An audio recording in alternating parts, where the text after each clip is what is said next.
Lovely. So a couple things, so we know how we're working out. We're going to have a roughly 45-minute session. We have learned that in Zoom hardly anyone can stand much more than that. So 45 minutes. We're gonna be reviewing one psalm every time. You can, and I hope you make comments on anything that comes to your mind. I'll ask you questions sometimes, but that doesn't mean that I don't expect you to interact with me whenever you feel that that is interesting, or that you have something you want to ask or you want to comment. If you comment something, I ask you to keep your comments a little bit brief. Finally, as you see, I'm beginning to record this because I'm quite aware that some members are not able to come at this hour. So they are able to see it at a different time when they can. And for you, if there is something in here that you find valuable that you want to review, that then you'll have that opportunity. Since I don't have access to the Shirat HaNefesh website, or rather where we put the YouTube, I'm going to put them on mine for the time being, and I'm going to send all of you a link, and then, as they say in French, sei gesund. No. So enjoy whatever it is that it's happening. Anyway, so let's begin. The first thing I want to say is that I'm looking for the Psalms because it's a universal topic. Psalms have been embraced by every community that I know about, and obviously by you too. Let me ask you right away, what do you find in your time, in your life, when you have been able to read some of them, many of them probably, what happens to you with them? You can unmute if you feel like it. Lou, please.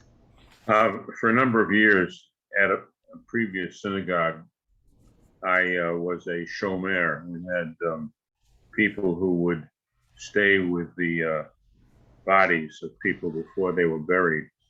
Sometimes that would last anywhere from 24 hours to several days. And the shomrim works recommended that we read Psalms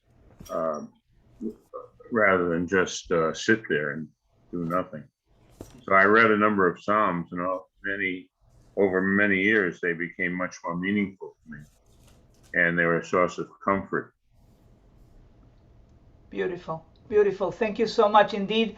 This is one of central in Judaism, one of the ways where the Psalms, Tehillim, happens to be central when we are hosting that moment, when we say in Judaism that people that passed away, their neshama, their spirit, is still kind of like meandering, and therefore we are there reciting this very precious Psalms in order to comfort the soul, By the way, for those of you that like Hebrew, the word for praise in Hebrew is tehillah. Tehillah is the word for praise. Since you know that the end of it is for those of you that know kamatz and hey, you would expect that the plural of this word would be, and in fact it is, anyone? Thank you, Leora. Tehilot. Indeed, yes.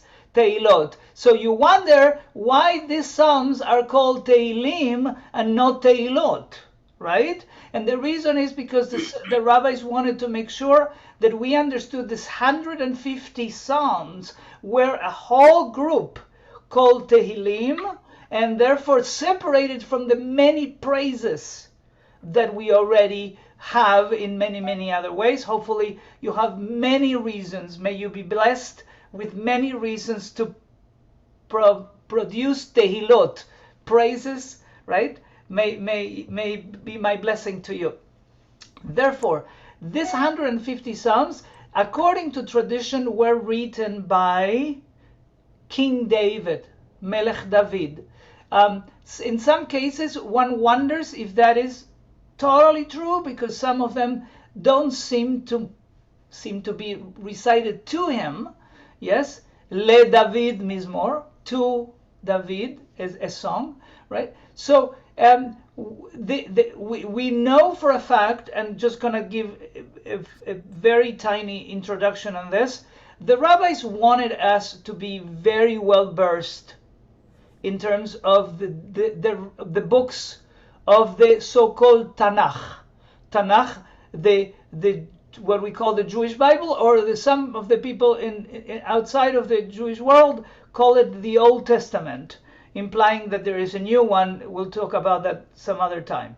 But this Tanakh is an acronym. If you remember your Hebrew letters that we studied during Selichot this year, the last letter of the alphabet, the Taf, is the acronym for Torah, for the 5 books of Moses.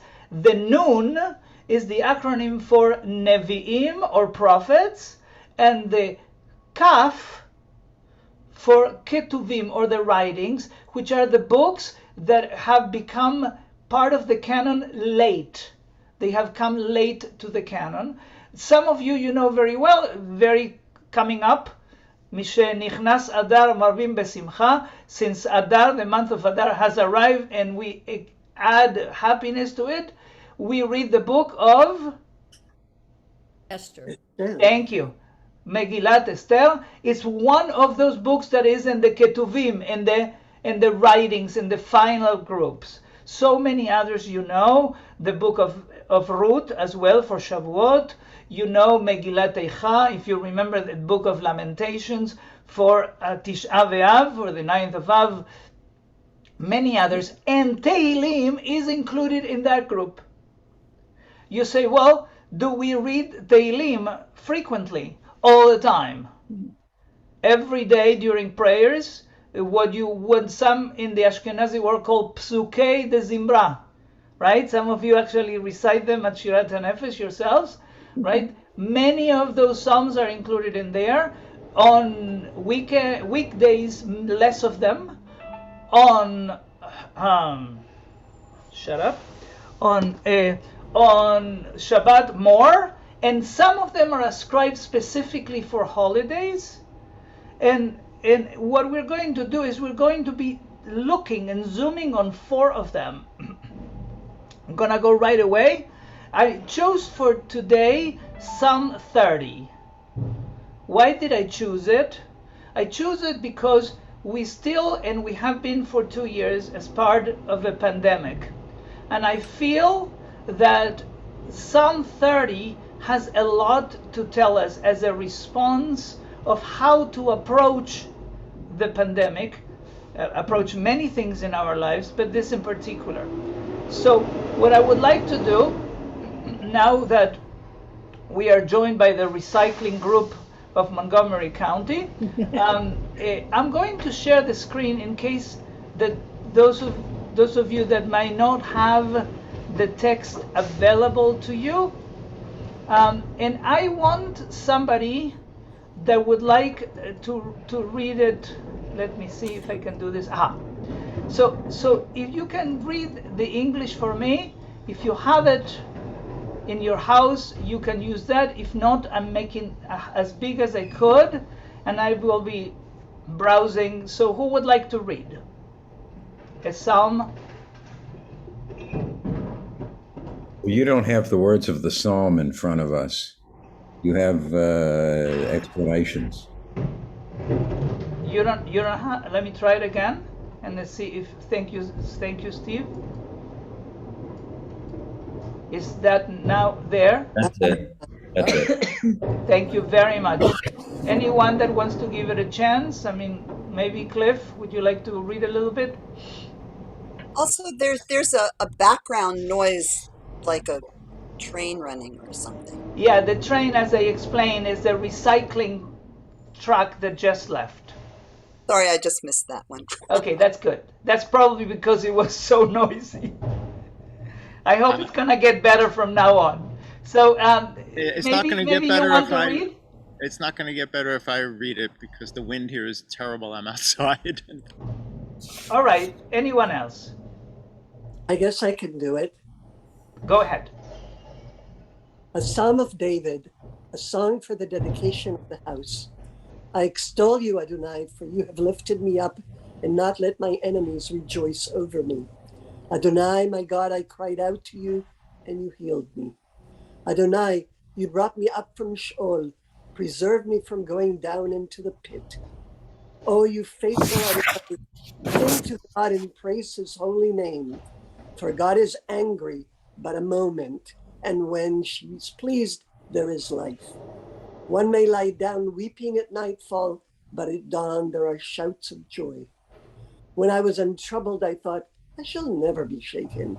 For you, Adonai, when you are pleased, made me firm as a mighty mountain. When you hid your face, I was terrified. I called to you, Adonai, Adonai, I made appeal. What is to be gained from my death, from my descent into the pit? Can dust praise you? Can it declare your faithfulness? Hear, Adonai, and have mercy on me. Adonai, be my help. You turn my lament into dancing, that my whole being might sing hymns to you endlessly. Adonai, my God, I will praise you forever. Beautiful, beautiful. Thank you, Leora, so much. So let's begin right away because let's begin addressing first, what is this Psalm 30? What is the Psalm 30 about, and when is it recited? And that is going to help us a little bit. The first thing is, seems almost obvious from the title of it. The title, Mizmor Shir Chanukat Habayit. Chanukat Habayit. So you may sound, I'm giving you a little hint here. This is the psalm that is recited when? For Hanukkah. Thank you so much. Not only sound for Hanukkah, but because Hanukkah means dedication. So dedication of a house. In the case of those of you that were able to honor us when Rowan and I have got into this house, we recited the psalm, right? And then it's also recited at any inauguration, whether it's a building for a synagogue or a special building. That's Mizmor Shir Chanukat Habayit LeDavid. Here is a problem. It's a very big problem. Why do you think David, King David, can talk about the dedication of this Chanukat Habayit, bayit with a big bet, like a temple, right? What's the problem? Who can tell me what's the problem? Karen, please. It was Solomon who built the temple, his son. So yes. The timing is off. Not only that, but he was not allowed to. He was not allowed to build the temple. Why? Because he had been involved in war. Yes. So that is a problem. Adultery didn't matter. So, by the way, thank you for the she incorporation. I really loved it, Leora. Yes. So let me say right now that some rabbis try to explain this by saying that he wrote it so part of them would be there when the temple is indeed built by King Solomon, his son. All right. So Mizmor Shir Chanukat Habayit LeDavid. Another element that is really interesting about this is that Hanukkah happens most of the time during, do you remember, it's a tradition in Judaism to actually decide dates according to the parasha of the week, right? So my birthday is on Shabbat Shuvah, on the Shabbat in between Rosh Hashanah and Yom Kippur, right? So, and I'm sure you know about yours and how is that we associate ourselves. Hanukkah most of the time happens during Parashat Miketz. It's one of the last parshiot during the book of Genesis, of Bereshit, and talks about Joseph. Now I'm going to put I'm going to show you this one more time, and I'm going to show you something where it says, I extol you, Adonai, for you have lifted me up and not let my enemies rejoice over me. Ki dilitani aromimcha, I will praise you. Ki dilitani. In Hebrew, the word dili is a bucket. So dilitani is like you basically put a bucket, right, to lift me up. That's why we translate it. And you didn't make my enemies rejoice. And understanding that this is exactly the time where the story of Joseph happens to be what? That his brothers, actually, what do? They threw him in the pit. They threw them in a pit. So in some incredible way, this psalm is also talking about that. And then more so with Ki dilitani velo simachta oivai li, and then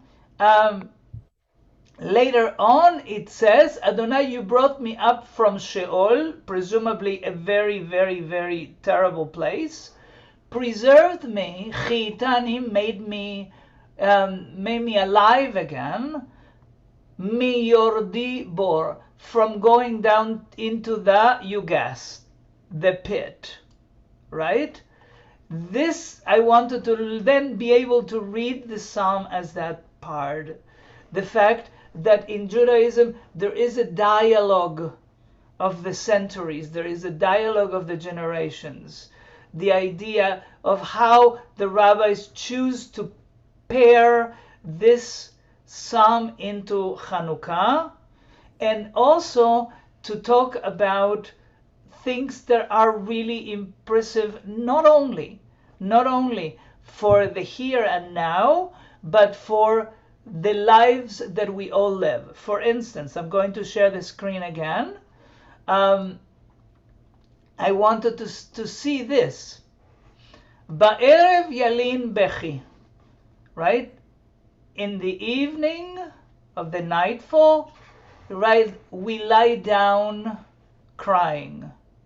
Vela boker rina. But at dawn, we find moments of optimism, of joy. What does so in my opinion, that particular verse is one of why I wanted to bring this psalm as the first psalm that we're going to be discussing together, because it says something about the potential for what? Instead of me saying it, why don't you tell me what you read when you say that? Universal hope. Yes, indeed. There's a sense that even though we are crying, there is a sense that the morning is going to bring solace. It's going to do more than that, doesn't it? How many times you felt that you go to bed completely feeling that your problems have no solution, and in the morning sometimes somehow things begin to stabilize, if not actually completely solved, right? There is evidence of that. If you are unmuted and you're opening something like that, that's a big noise. So I want to look with you about some of the phrases of the psalm that I think are worthwhile for us to look into. And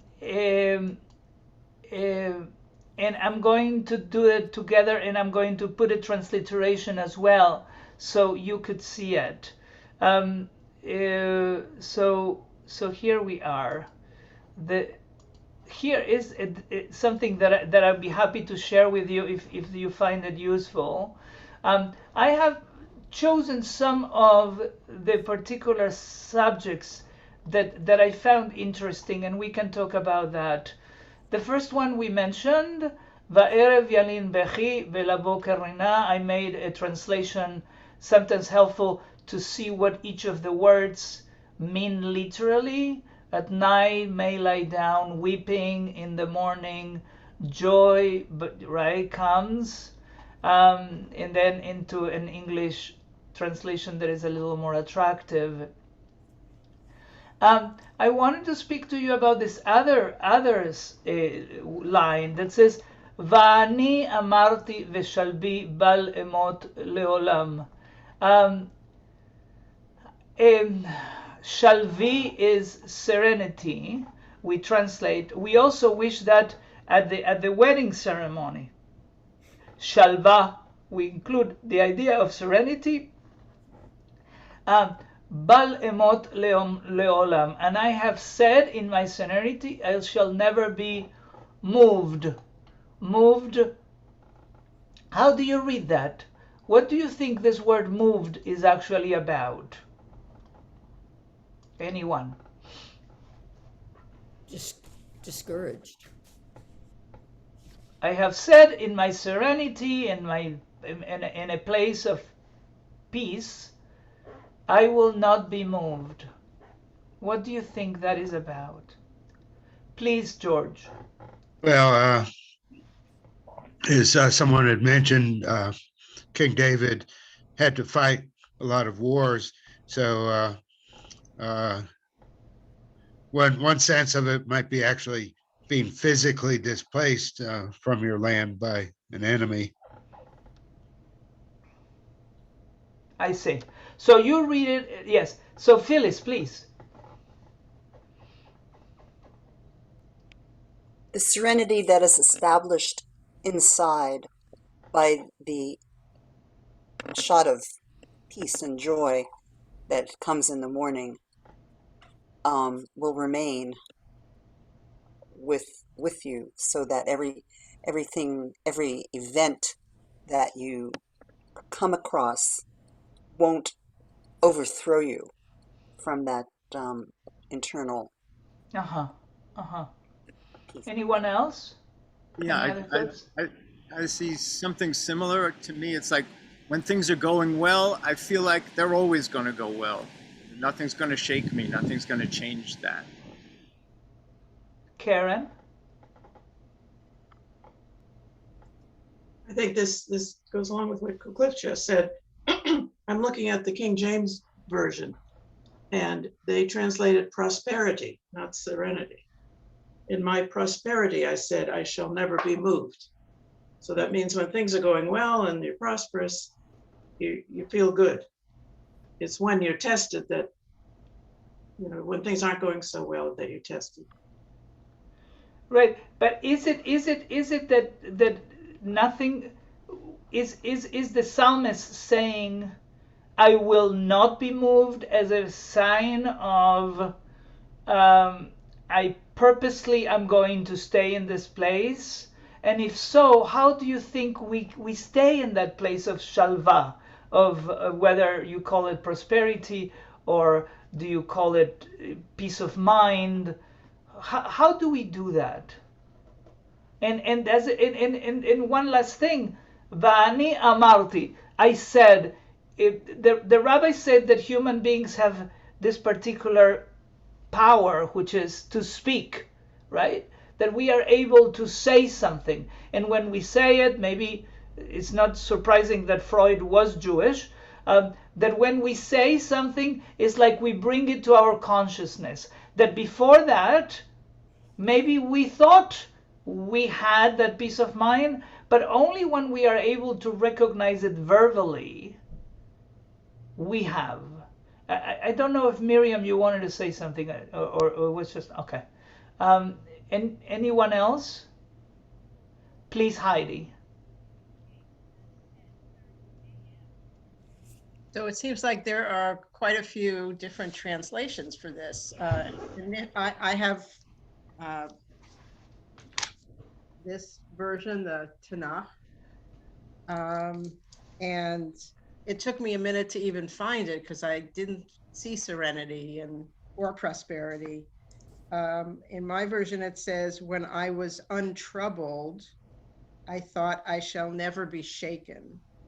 For you, Adonai, when you were pleased, made me firm as a mighty mountain. And so to me, it says having inner strength and inner serenity and calm with the help of God's influence. And thank you, Heidi, for bringing us to yet another translation, because what it really means is this is the strength of the Psalms, isn't it?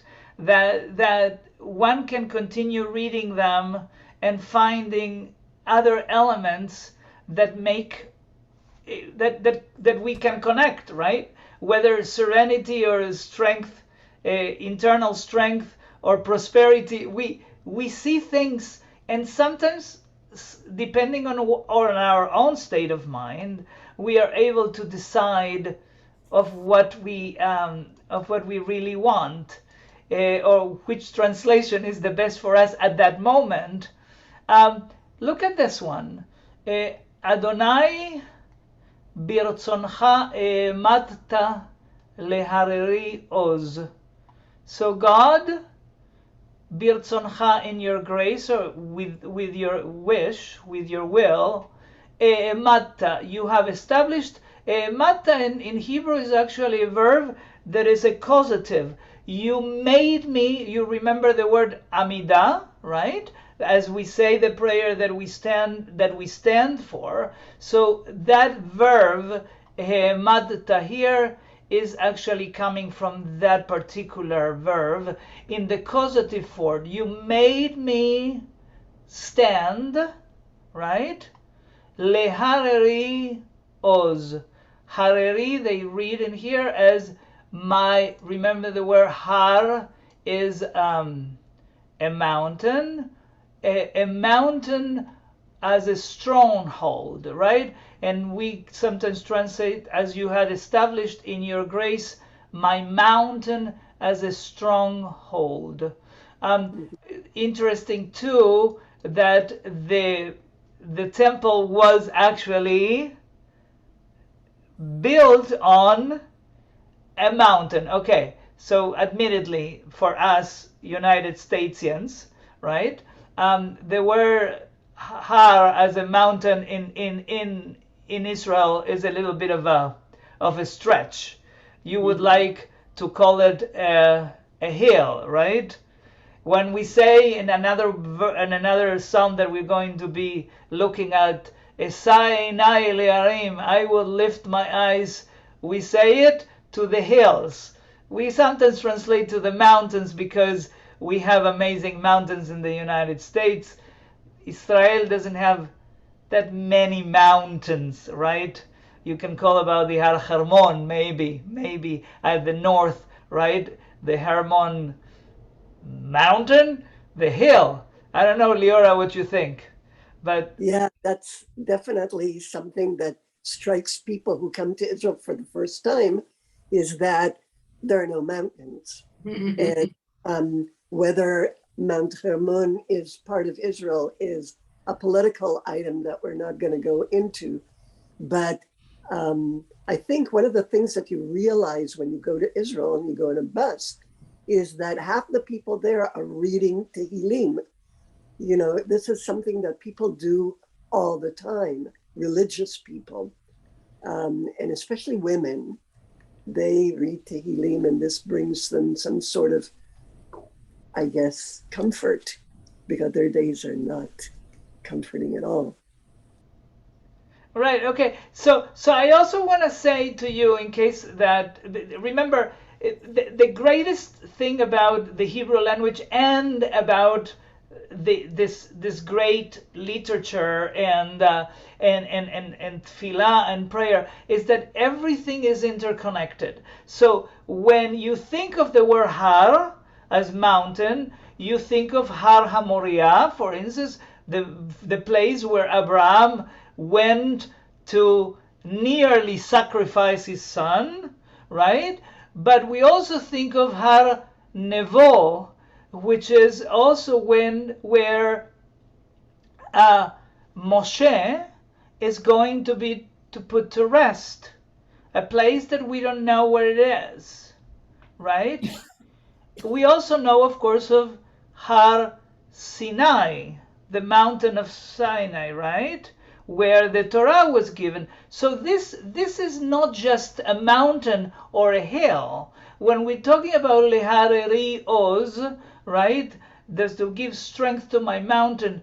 We are talking about more than that. When I'm making these connections, what does it think? What do you think about?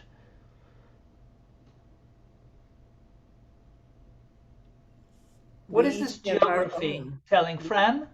We each have our own personal mountains in every day of our lives.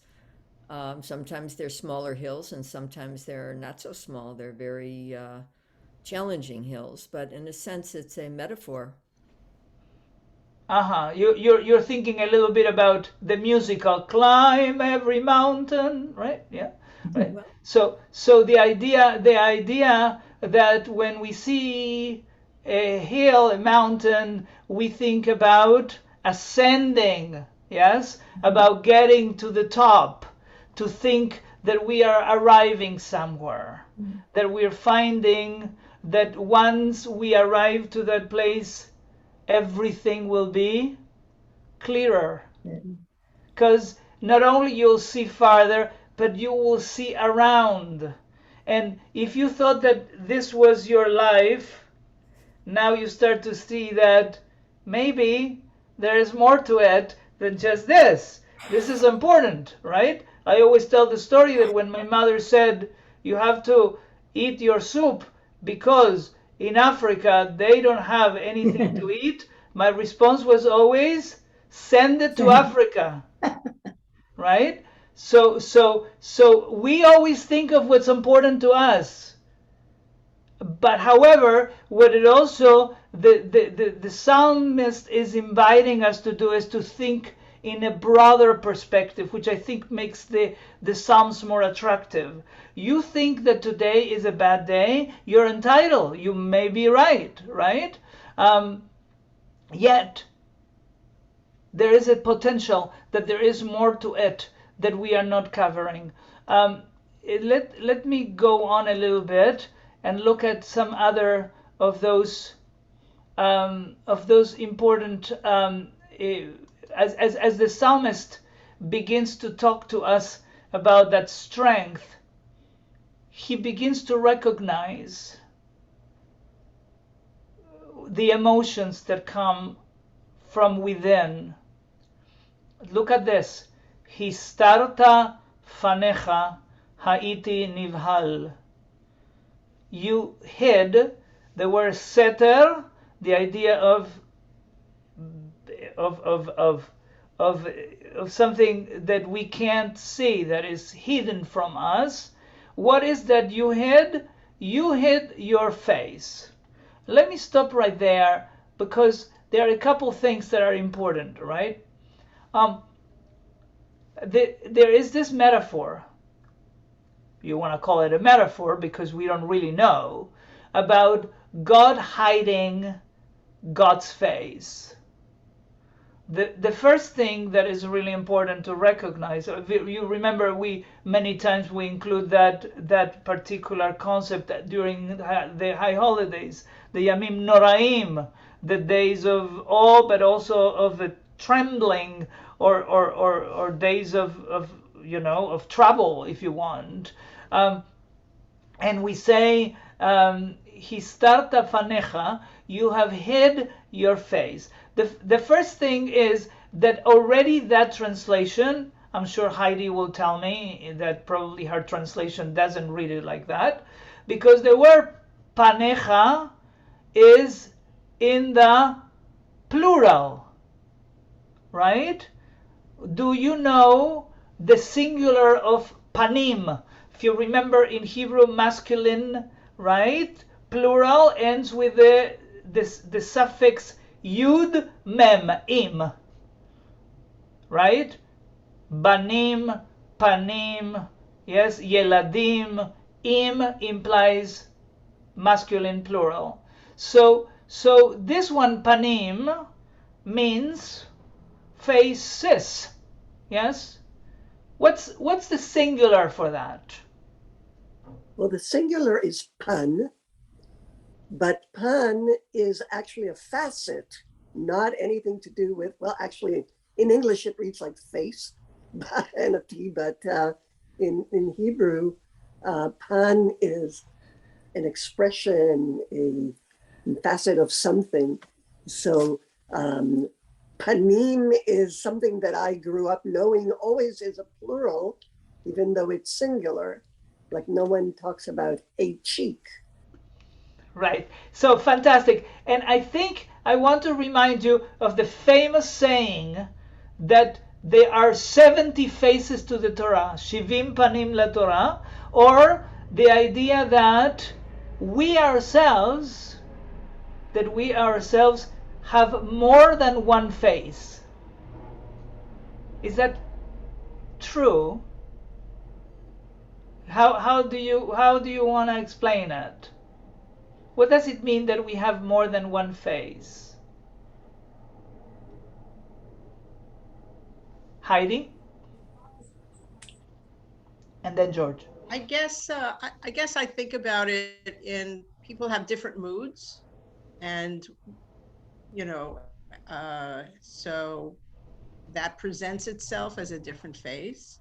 People also wear many hats, and so everybody is not singular. I mean, we're each a singular person, but people are complex. I guess that's so we are complex. We are just not one thing unilaterally. We have faces. We also have faces in our lives, right? George, you wanted to say something. Yes, just that we are able to adapt the way we communicate depending on who we are communicating with. And so that can be your manner of speech, but it can be a lot of things, body language, facial expressions. We adapt to other people. And Barb? I was going to say that with our experiences with masks, we couldn't see the whole face. I think we realized how important and basic it is to read faces and to see the emotion in a face. And I know, I think you probably all have done this. When you're smiling behind a mask, you have to switch your eyes up so people can know that you're smiling. Otherwise, there's no communication. And the opposite, when we don't have a mask, right? We can tell if somebody's telling you something and you buy it or not, because there is a physical connection to the words that come. It says, yes, he said that, but I didn't believe it, right? Rochelle, I think you wanted to tell us something. Oh, yes. Different situations require different aspects of your personality. So one situation may require you to be more empathetic, another to show more strength, another to take anger and to put it into action. So in a way, that could be different faces. Beautiful. And Steve, and then Leora.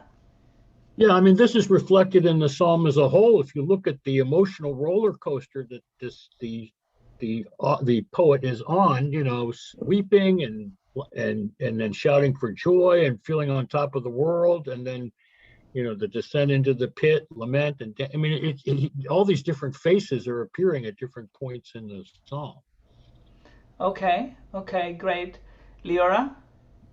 This is where the new word comes in, intersectionality, that we're all different people in different groups. In some places we are mostly Jewish, in some places we're mostly parents, in some places we're children, some places we are political, some places we are spiritual, some places our particular approach to gender is the most important, and so on and so forth. So We are many people in one. We don't need to put masks on and off. We are who we are, and who we are is many people rolled into one, and we project different aspects in different situations. Lovely, lovely. And there is a lot that we can say about this, including, for instance, the famous phrase of take your mask off, right? Meaning speak truthfully or something. But in here, something that I find really interesting is that it's not saying that God has a mask on God's face. It's saying that God's face is hidden from the world, right? Which can be a very terrifying thing. Let me go for a second to the next phrase that I wanted to talk with you about, and that maybe as a corollary for our session today, we can even learn how to sing. It says the words, Elecha Adonai Ekra, Ve'el Adonai et Hanan, right? To you, or towards you, God, I call, and to you, Adonai, I plea, right? And in a better translation, to you, God, I call, and to Adonai, I plea. Elecha Adonai ekra, ve'el Adonai et Hanan. Let me just sing it for you once, so you can then practice at home, and then when we are at services together, admittedly a little bit early at services, but even if you were able to catch it, it goes like this. Elecha Adonai ekra, ve'el Adonai et Hanan. Elecha Adonai ekra, ve'el Adonai et Hanan. One more time. Elecha Adonai ekra, ve'el Adonai et Hanan. Last more time. Elecha Adonai ekra, ve'el Adonai et Hanan. I hope that that melody stays with you during the week, and that you can keep thinking about it. Let me just say something that I find very, very, very profoundly meaningful about these words. As I translate it, right? To you, God, I call. And there is this question that we always had about the children, the Israelites in Egypt, right? Being slaves, according to some for 240 years, according to some for 400 years. Not clear yet. But what we do know is that they were. And they were, and the question was, why is it that God didn't redeem them? Why is that God didn't liberate them? Why did God have to wait all this long to help them achieve freedom? Steve? Wait. Yes. He was waiting for them to cry out. There you go. That's exactly right. We have to wait all the way to the book of Shemot, of the book of Exodus, in order, when you hear in chapter 6 that the children of Israel cried to God. Thank you, Steve, for that. They cried to God, and they cried to God, and it was only then when God apparently decided to begin moving towards freedom, towards redemption. Lisa doesn't seem to buy it very much. Her faces, no, I don't know what she was. No, it wasn't that. I was misreading it. But in any case, But in any case, why do you think, what is the power of this crying, as Steve calls it, or calling, right? There's in fact a book of the Torah that begins with the word Vaikra, right? The book of Leviticus, right? And called, right? With an so what is this? Why is it that this needs to happen? Any thoughts? Laurie. Well, first of all, this is a story, and it may or may not be the way it is. What we do know is that there is no historical archaeological evidence of Jews or any other, slave culture in Egypt at that time. All right, I get it. But let's imagine, sorry to interrupt you, but let's imagine that we do buy it, because I want to try to look into a different aspect of it, okay? So let's try to imagine that it is true. Let's imagine for a moment. I know that all of you have powerful imagination. If it were to be true, what does it say? Is that if we cried out to God immediately, it would have been too easy. We have to be tried over time. We have to realize how bad things are. We need to figure out that we cannot do it on our own. And when we're totally abject and turn to God, then we can be helped. Lovely. Laurie first and then Fran. Yeah, so I just wanted to add, staying in the symbolic realm, that there's lovely differences in altitude throughout, elevation, and the melody that you shared with us reinforces this. So there's the notion of readiness for change and the recovery notion of having to hit bottom before you're truly ready for change. Beautiful. Fran. I think to me, it's also an innate emotional connection to hope. When you call out? We call out when whatever it is we are experiencing takes us to the point of knowing that it may be beyond ourselves. It's beyond what we can control. All right.